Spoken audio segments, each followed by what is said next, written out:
Shalom bagi kita semuanya.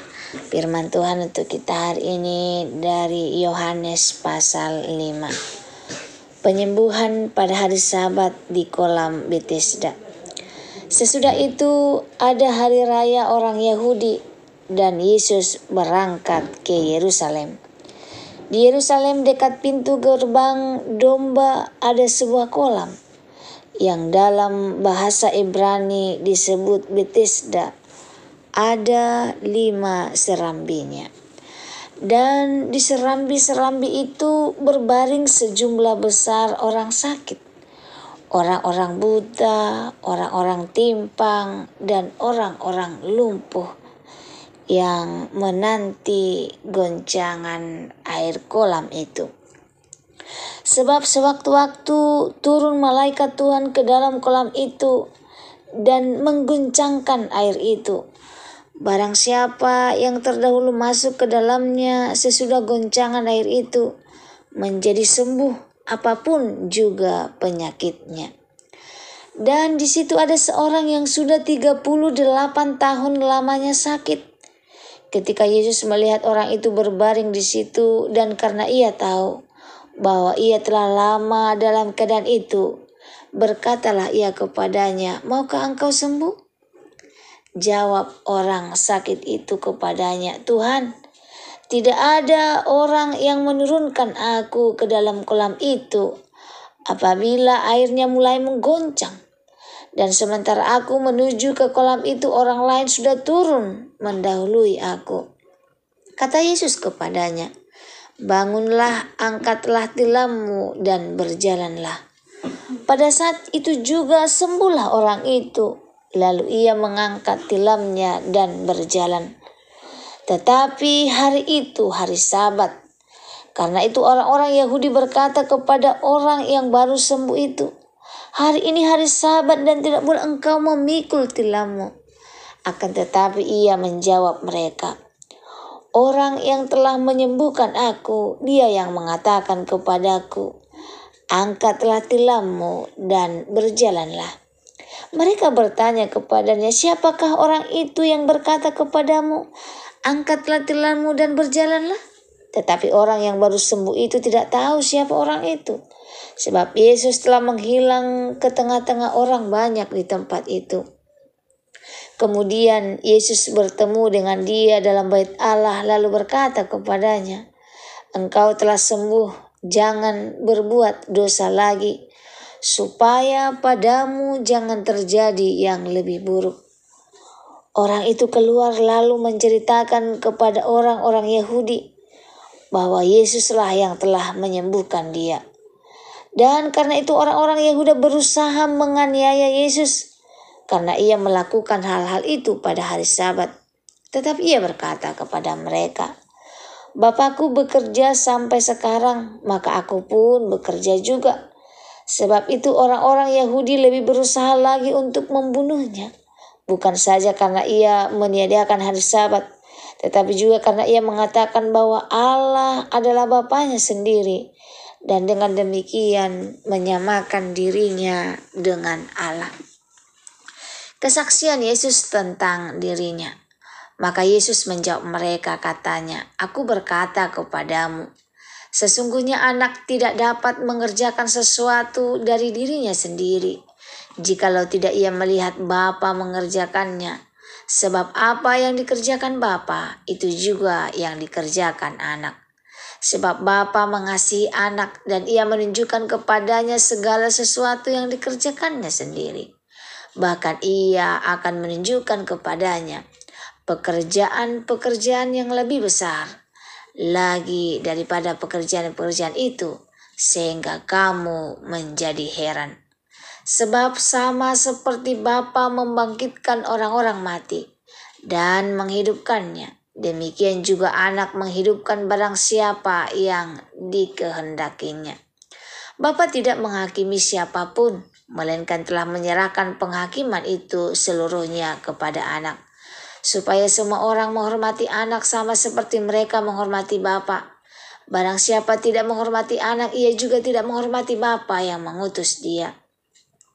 Aku berkata kepadamu, Sesungguhnya barang siapa mendengar perkataanku dan percaya kepada Dia yang mengutus aku, ia mempunyai hidup yang kekal dan tidak turut dihukum, sebab ia sudah pindah dari dalam maut ke dalam hidup. Aku berkata kepadamu, sesungguhnya saatnya akan tiba dan sudah tiba, bahwa orang-orang mati akan mendengar suara Anak Allah, dan mereka yang mendengarnya akan hidup.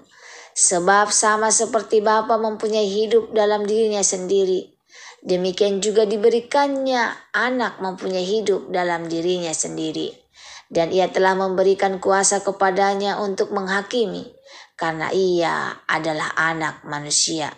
Janganlah kamu heran akan hal itu, sebab saatnya akan tiba bahwa semua orang yang di dalam kubur akan mendengar suaranya. Dan mereka yang telah berbuat baik akan keluar dan bangkit untuk hidup yang kekal. Tetapi mereka yang telah berbuat jahat akan bangkit untuk dihukum. Aku tidak dapat berbuat apa-apa dari diriku sendiri. Aku menghakimi sesuai dengan apa yang aku dengar, dan penghakimanku adil, sebab aku tidak menuruti kehendakku sendiri, melainkan kehendak Dia yang mengutus aku. Kalau aku bersaksi tentang diriku sendiri, maka kesaksianku itu tidak benar. Ada yang lain yang bersaksi tentang aku, dan aku tahu bahwa kesaksian yang diberikannya tentang aku adalah benar. Kamu telah mengirim utusan kepada Yohanes, dan ia telah bersaksi tentang kebenaran. Tetapi aku tidak memerlukan kesaksian dari manusia, namun aku mengatakan hal ini supaya kamu diselamatkan.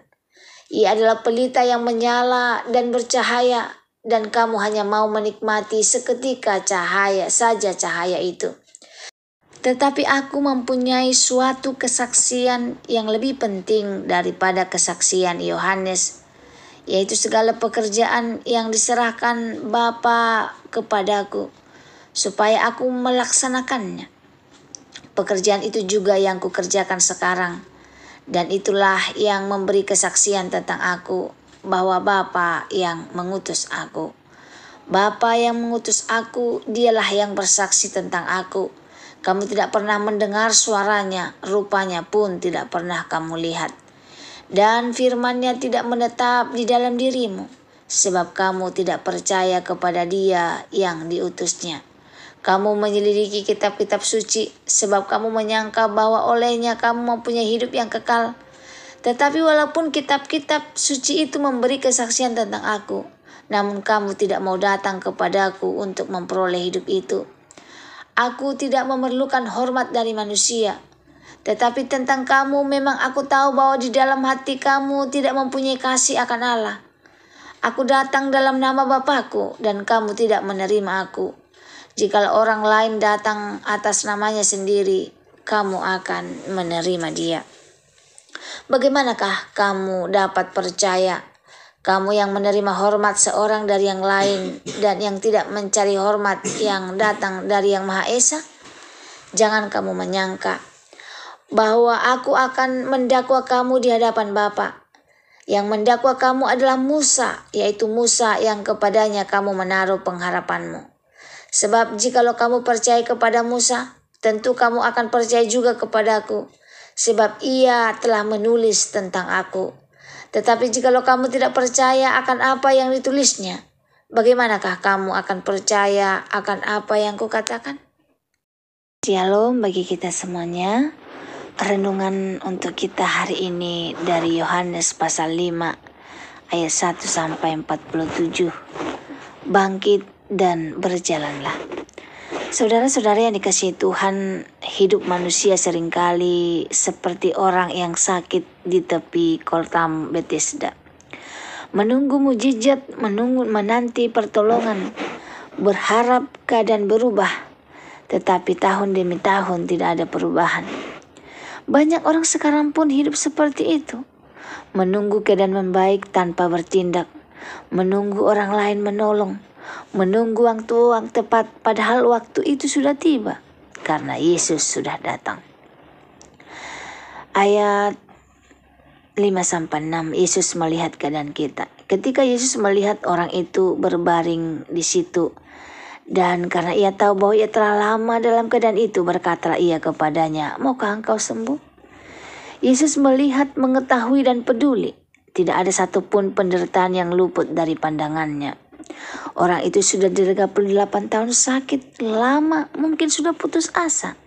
Tetapi Yesus datang menghampirinya. Kabar baiknya, Tuhan tidak lupa dengan orang yang tersisih, tidak dilihat dan dianggap tidak penting. Ia datang bukan hanya untuk orang kuat, tetapi untuk mereka yang sudah tidak mampu menolong dirinya sendiri. Saudara yang diberkati Tuhan, bayangkan seorang yang terjebak di ruang gelap selama bertahun-tahun. Ia yakin hanya sinar kecil dari jendela yang bisa menolongnya. Tapi ia tidak tahu bahwa di belakangnya ada pintu besar yang terbuka lebar, itulah Yesus. Demikian pula banyak orang menunggu air dalam kolam bergoyang. Padahal Tuhan Yesus sudah berdiri di depan mereka. Pertanyaannya, pernyataan iman, "Maukah engkau sembuh?" Yesus tidak langsung menyembuhkan, ia bertanya, "Maukah engkau sembuh?" Pertanyaan ini sederhana tapi sangat dalam. Yesus ingin tahu apakah orang itu masih punya harapan atau sudah menyerah dengan keadaan. Orang itu menjawab dengan alasan, "Tidak ada orang yang menurunkan aku ke kolam." Ia sibuk mencari cara manusia, padahal Yesuslah sumber kesembuhan sejati.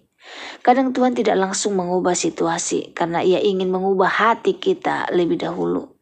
Ia ingin kita berhenti mengandalkan sistem, tradisi, dan manusia, dan mulai percaya pada firman-Nya. Kuasa firman Tuhan Yesus mengubahkan. Kata Yesus kepadanya, "Bangunlah, angkatlah tilammu dan berjalanlah." Dan pada saat itu juga sembuhlah orang itu. Tidak ada air, tidak ada ritual, tidak ada bantuan manusia. Hanya firman Tuhan yang menghidupkan. Firman Yesus memulihkan yang lumpuh, menguatkan yang lemah, dan menghidupkan yang mati. Kuasa yang sama masih bekerja hari ini. Ketika firman-Nya diucapkan, "Bangkitlah," maka harapan pun bangkit. Saat ia berkata, "Berjalanlah," masa depan yang mati mulai hidup lagi.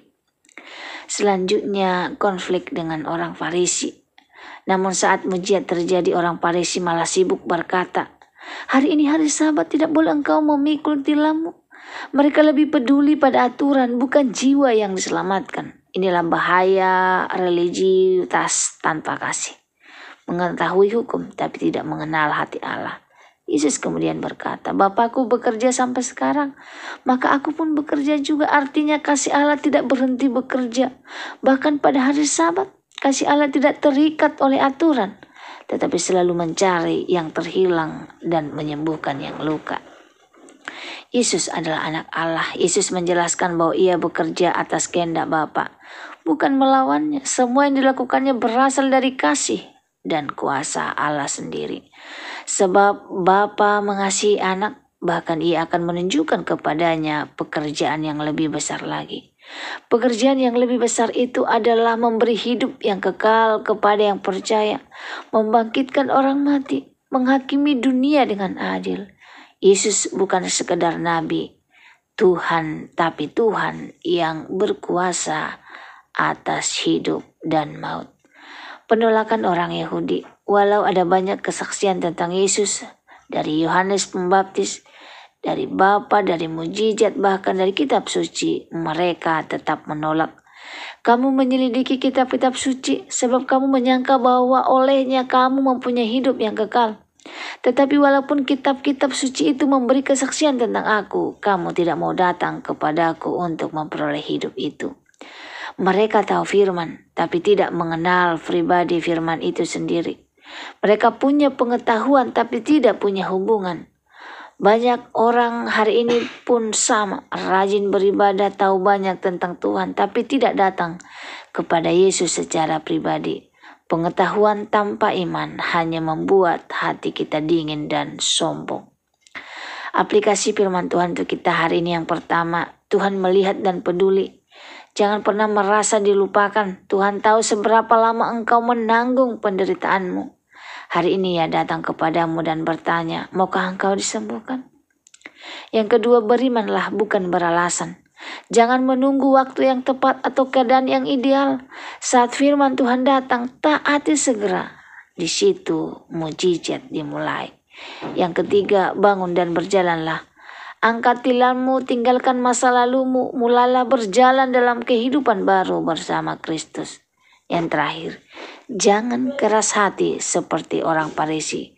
Jangan biarkan agama menggantikan hubungan dengan Tuhan. Iman sejati bukan ritual, tapi relasi dengan Yesus yang hidup.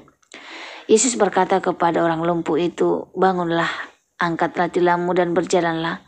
Hari ini firman yang sama berbicara kepada kita, bangkitlah dari keputusanmu, angkatlah beban masa lalumu, berjalanlah dalam kuasa kasih Kristus. Karena Tuhan Yesus masih bekerja dan Ia ingin menyembuhkanmu, tubuhmu, hatimu, dan hidupmu. Semoga firman Tuhan hari ini menjadi berkat bagi kita. Terima kasih, Tuhan Yesus memberkati. Shalom.